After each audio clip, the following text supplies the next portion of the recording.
you'll be hearing from each member of the executive shortly regarding their particular areas of responsibility.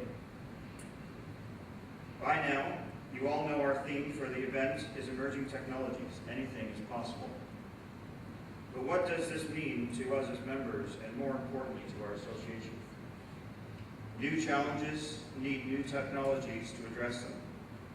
Over the next couple of days, you will hear about new technological trends that will help us to deliver sustainable growth in decades to come as the global population and material demands on the environment continue their rapid expansion.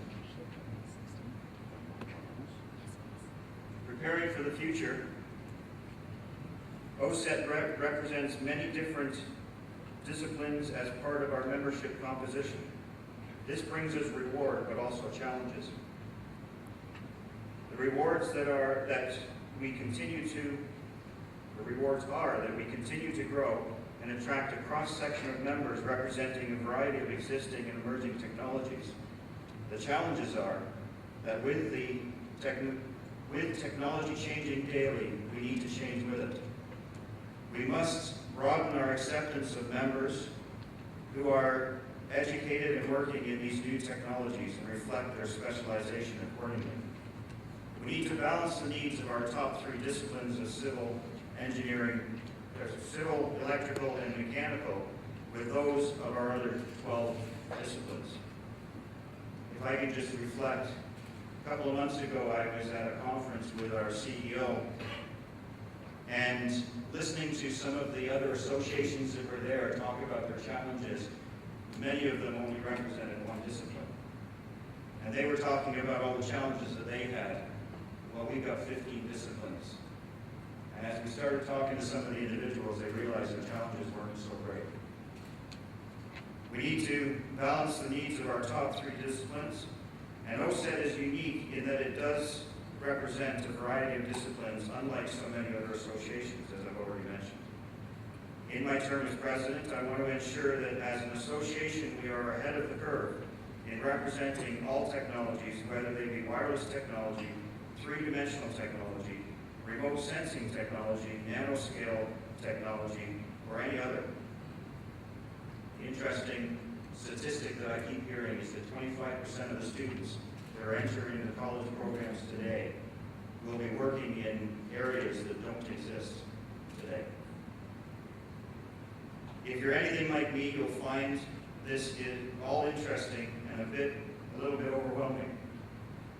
We are in a leading edge profession, and as your association, we need to be leading edge too. I don't want to stand before you today and say that all this is going to be easy, but I can say that we'll be evolving.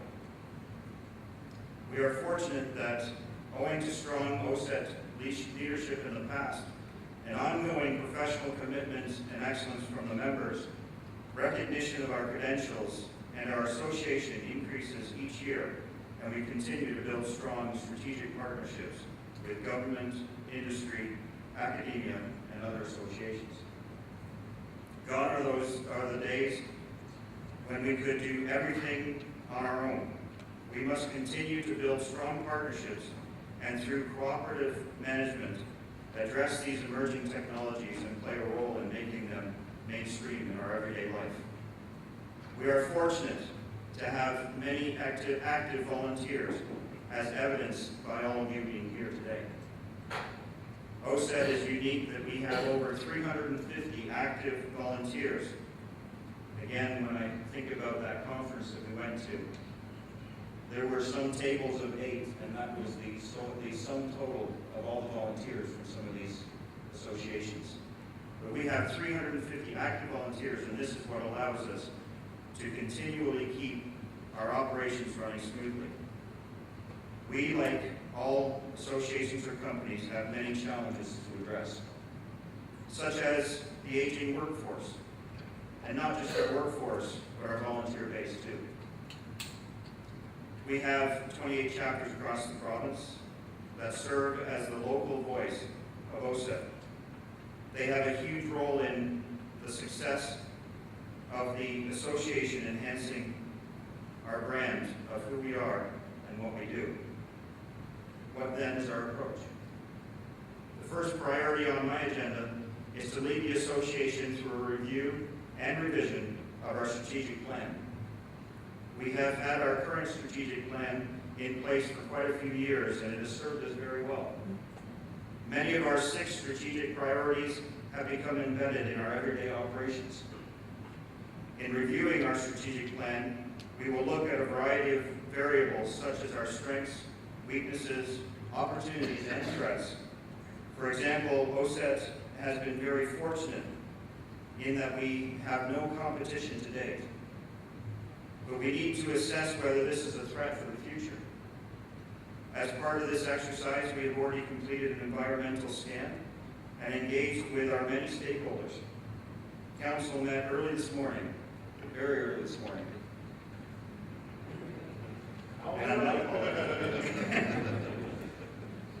And we debated some of the findings to date following some comprehensive work undertaken in the last couple of months with stakeholders, focus groups, staff, and volunteer discussions. Going through a strategic planning exercise can be challenging because we are forced to look at things differently. We're forced to address new possibilities and perhaps transform operations and often move out of our comfort zone. We want to do a better job of aligning our budgets with our annual plans and performance outcomes. This will allow more effective reporting mechanisms and enable us to adjust plans based on need, respond to new opportunities, or make the decision to stop a project. Sometimes that's the hardest decision for us to make. We will be further developing the strategic plan this summer, obtaining buy-in from council this fall, and then marrying the new strategic plan with the budget cycle, which begins anew this fall. If addressing the new technologies that I mentioned earlier doesn't propel us out of our comfort zone, then I know what will. I don't know what will.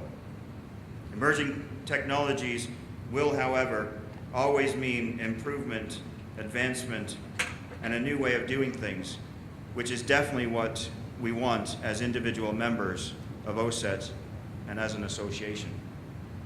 Anything is possible, and as your president representing our association, I assure you we are up for the challenge. The good news is we are financially sound. Solid reserves are in place, member retention is high, and we continue to grow. In particular, almost 70% of our membership is now certified, up substantially from previous years, which I believe attests to the value proposition of Oacett certification. These are impressive statistics.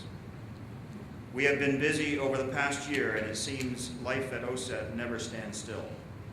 I will briefly provide a quick update on some of our other activities, but you will hear more when the other members of the executive speak. We will have with us over the weekend guests from BC, Alberta, and Saskatchewan, members of Technology Professionals Canada and Technology Accreditations Canada. Rod McLeod will speak to these important initiatives in more detail. Mike Clark, representing Oacett in Washington, D.C., will be attending as we discuss reciprocity. I keep putting in words that I have a hard time pronouncing. Reciprocity agreements with the U.S. to ensure credential recognition. Oacett, along with other provincial partners, has been to India and the Philippines examining education systems, since these countries export large numbers of qualified technicians and technologists who join Oacett. At the end of June, I will take advantage of one of my monthly trips to the UK and will be attending a meeting in Scotland and meeting with international regulators as we explore global credential recognition. Oacett needs to participate in both national and international activities, all the while being careful stewards of our members' funds. Other important stakeholders and partners, with many in attendance, include Professional Engineers Ontario, the Consulting Engineers of Ontario, the Ontario Society of Professional Engineers, Skills Canada Ontario, the Ontario Building Officials Association, Ontario Association of Architects, the Canadian Standards Association, the Ontario Concrete Pipe Association, Colleges Ontario and its 24 colleges, industry and government, to name a few.